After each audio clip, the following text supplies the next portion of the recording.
کہ میں بھی راہ کا ایجنٹ ڈکلیئر ہوا تھا. اب یہ مشتاق صاحب بیٹھے ہیں, پوچھ لیں, میرا گھر نیلم بٹ کی اس کے اوپر ہے, میرے گھر سے 200 فٹ کے اوپر میری فیملی کے شہیدوں کی قبریں ہیں. نہ صرف میرے رشتہ داروں کی قبریں وہاں پہ ہیں, بلکہ میرے رشتہ داروں نے کشمیر کی آزادی کے لیے سیز فائر لائن کراس کر کے سری نگر گئے, اور سری نگر کا کون سا بڑا قبرستان ہے, مزار شہداء, اس میں میرے رشتہ دار مدفون ہیں کہ نہیں ہے مشتاق صاحب؟ آپ کیا باتیں کر رہے ہیں, اور آپ کس آسانی کے ساتھ ہم پہ الزام لگا دیتے ہیں. ہم آپ سے 3 ہفتے پہلے بائی چوائس 3 ہفتے پہلے بائی چوائس پاکستانی بنے ہیں, اور آپ اوپر ہوں نیچے ہوں, اوپر لٹکے نیچے لٹکے, اگر انڈین ہمیں ڈرا نہیں سکے, 40 سالوں سے لوگوں کا خون بہ رہا ہے, تو کوئی ہمیں ڈرا سکتا ہے؟ یا ہمیں کسی سے کوئی فتویٰ لینے کی ضرورت ہے کہ ہم کم پاکستانی ہیں اور تم زیادہ پاکستانی ہو؟ اور دوسری بات یہ کہ یہ ہمیں کیا احساس ہے کم تری ہے, ہم کیوں اپنی صفائی دیں؟ ہم کیا کسی سے کم ہیں؟ یہ بالکل باتیں قابل قبول نہیں ہیں, اور یہ نہ کریں. ایک سمپل بات تھی, نوجوان لڑکے تھے, دنیا گلوبل ولیج بن گئی ہے, سارا کچھ ہمارے ادھر اطراف میں جو کچھ ہو رہا ہے سارے لوگوں کو پتہ ہے کیا ہو رہا ہے. لوگ ڈیمانڈ آپ کو کرتے ہیں, ہر جمہوری معاشرے میں انسان احتجاج کرتا ہے, یہ احتجاج اس کا حق ہے, اور اگر آپ نہیں سنتے ہیں تو 1 لاکھ کرے احتجاج یا 1 بندہ کرے احتجاج, آپ کو اس کی بات سننی چاہیے, اور آپ کے اندر اتنا حوصلہ ہونا چاہیے, اور آپ کے اندر اتنی انٹیگریٹی ہونی چاہیے کہ آپ کہیں کہ بکواس کرتے ہو, یہ غلط بات ہے جو تمہارا مطالبہ ہے, یہ میں نہیں مانوں گا, اور یہ جو جائز بات ہے تمہیں دوسری دفعہ مجھے کہنے کی ضرورت نہیں پڑے گی. میں نے 40 سال اللہ گواہ یہی چیز پریکٹس کی. میں نے قتل کے مقدموں میں سے ایک دفعہ سن کے جب پوچھا کہ یار یہ واقعی بے گناہ, میں نے کہا نکال دو.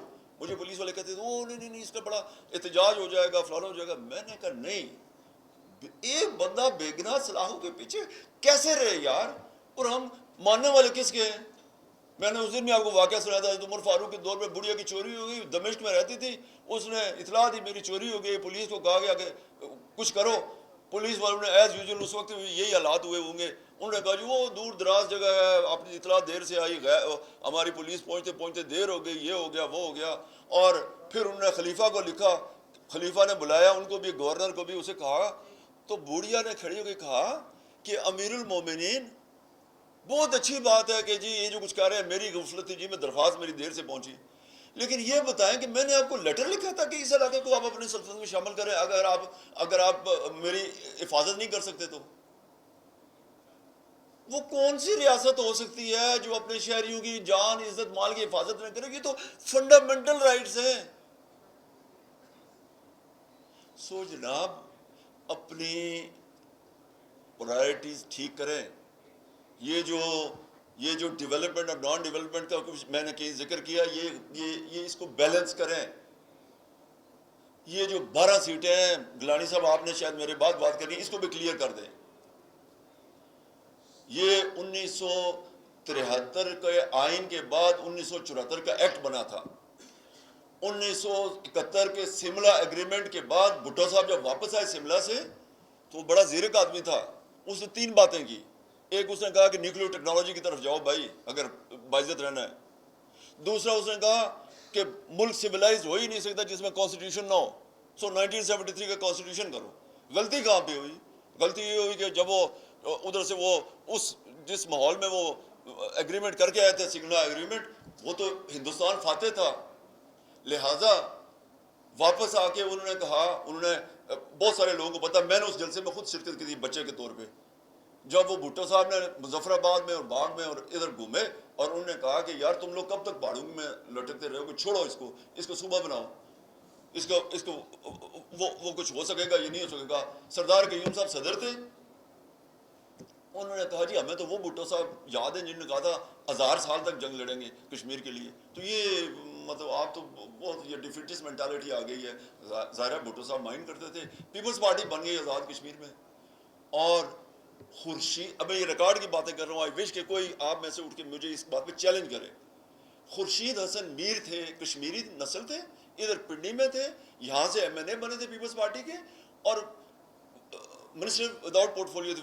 اور یہ 1974 کا جو ایکٹ ہے اس میں سب سے بیسک رول ان کا تھا. اور چونکہ سردار قیوم صاحب کے خلاف نو کانفیڈنس مشکل تھی، ہو نہیں رہی تھی، اور ان کو ہٹانا مشکل تھا، لہٰذا اس ایکٹ میں ڈالا گیا کہ یہ 12 لوگ ہوں گے. آپ ایک جگہ ٹیکس نہیں دیں گے، آپ ایک جگہ لیجسلیشن کریں گے جو آپ انفورس نہیں ہوگی، آپ ایک جگہ جو ہے وہ ڈیولپمنٹ کے وہ بجٹ کریں گے، وہ نارمل پروسیجر میں اکاؤنٹڈ نہیں ہوگا، تو آپ کیسے وہ کر سکتے ہیں؟ اور آخری بات میں کرنا چاہتا ہوں کہ وے فارورڈ. جی بس حافظ صاحب، میں 3-4 باتیں آپ سے کروں گا. میرا خیال ہے کوئی پتہ نہیں یہ جو میں باتیں کر دوں پھر غدار ڈکلیئر ہو جاؤں، لہٰذا میں وہ آپ کے کان میں کروں گا کہ یہ 1 2 3 4 باتیں کریں تاکہ ڈی ایسکلیٹ کرے. اشتعال کے ماحول میں سب سے بڑی کیجولٹی سچ ہوتی ہے. لوگ ہر کوئی اپنی اپنی ڈیفنس کی پوزیشنیں لے لیتے ہیں. نہ فرشتے حکومت میں ہیں، نہ فرشتے جموں و کشمیر عوامی ایکشن کمیٹی میں ہیں، نہ شیطان حکومت میں ہے، نہ شیطان جموں و کشمیر عوامی ایکشن کمیٹی میں ہے. انسان ہیں، لوگ ہیں. آپ کی ساری ڈیسیژن میکنگ انفارمیشن کی بنیاد پہ ہوتی ہے. جب افواہیں چلتی ہیں تو ان افواہوں میں انسیکیورٹیز کریٹ ہوتی ہیں. انسیکیورٹیز کریٹ ہوتی ہے تو لوگوں کی ڈیسیژن کوالٹی کے نہیں ہوتے.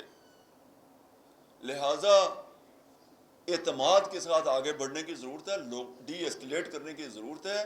اس کے بعد بیٹھ کے لوگوں کو یہ بتانے کی ضرورت ہے کہ اپنے اوپر بھی رحم کریں، ہمارے اوپر بھی کریں. یہ وہ ملک نہیں ہو سکتا جو اسلام کے نام پہ بنا تھا، جہاں اگر آپ یہ کہیں اٹھ کے کہ جی یہ معاہدے تو کوئی عمل درآمد کے لیے تھوڑی ہوتے ہیں.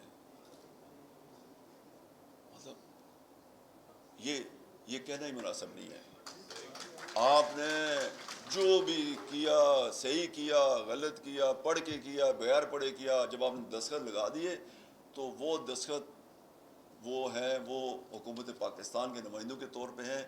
اور اللہ گواہ ہے کہ اس کے لیے اگر فائنینسز کیلکولیٹ کریں تو وہ کتنے ایک بنتے ہیں. میں جب وہ جو ایڈیشنل سیکرٹری ہیلتھ والی میں آپ کو بات بتا رہا تھا، میں ایک ہاسپٹل میں گیا، میں نے اسے کہا میرا بلڈ پریشر ناپو یار، مجھے میں غصہ کر کے آیا ہوں، میرا بلڈ پریشر ہائی ہوگا. اس نے کہا تمہارا بلڈ پریشر لو ہے. میں نے کہا یہ تمہارا اکوپمنٹ کس طرح کا ہے یار؟ یہ میں نے اپنی گاڑی سے وہ منگوایا، وہ بلڈ پریشر ناپنے والا میرے پاس پڑا ہوا تھا. اس نے مجھے بتایا یہ تو بہت ہائی ہے تمہارا بلڈ پریشر. میں نے اسے کہا ظالمو یہ کب سے ناپ رہے ہو؟ اسے کہنے لگا 15 سال سے اس سے ناپ رہا ہوں.